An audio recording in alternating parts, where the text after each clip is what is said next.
You know, more and more people are coming to recreate outdoors every year. The National Park Service has 300 million people each year.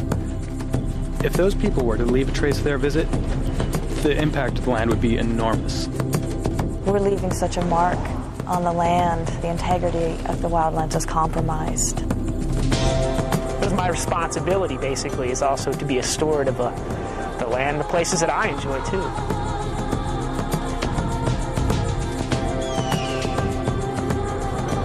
It's a legacy we pass on, and each of us can take care of it no matter where we are.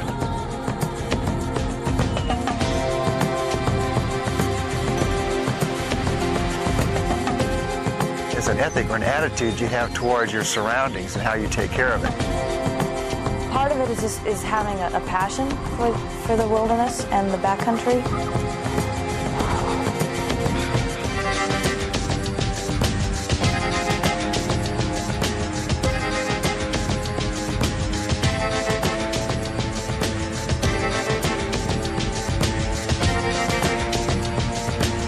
It's a chance to do my part, to take care of the outdoors. Planning ahead and preparing is a really key part to leaving no trace in the backcountry. If you plan ahead and prepare, and you plan to minimize your impacts. Even if you have a tremendous land ethic, if you fail to plan your trip properly, can force the most experienced person into making bad decisions. Because what you do before you leave home will guarantee the success or failure of that particular trip.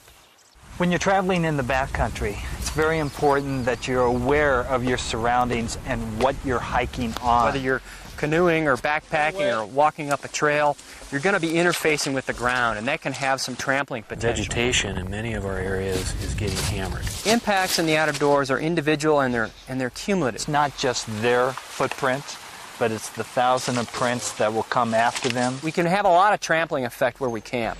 You know, we have where we cook, we have where we sleep, we have where we maybe put our backpacks. But in general, if we concentrate our use in those durable areas, we will leave no trace. The ethic is, leave the area better than you found it. Because it really challenges users to get out there and take everything out that they brought in. To draw the line and say, hey, I brought it, I'm going to take it out with me. Because these wildlands are important enough to me that I can't leave anything. One of the principles of Leave No Trace is to leave what you find. And that means that everything that you find out there in the backcountry, whether it's plants and rocks and sometimes artifacts, it needs to stay there. They're part of the historic context, they're part of the natural context of what's going on in the backcountry. But campfires are a very enjoyable thing. But you really have to think about what are the regulations? And then even if a campfire is allowed, you have to look at soil conditions, fire danger, where is the wood going to come from? If you are going to have a fire, there are several different leave no trace techniques. Going into the backcountry with the expectation that you're going to enjoy the resource as it is, enjoy the night sky and the night sounds, and just rethink the idea of having a campfire. Is it really necessary, or are there alternatives that you can use to enjoy the nighttime of the areas you're visiting? All wild creatures deserve a chance to function in a normal, natural way. This is their habitat. I think we should go to extra measures to be sure that we don't disturb their natural behavior.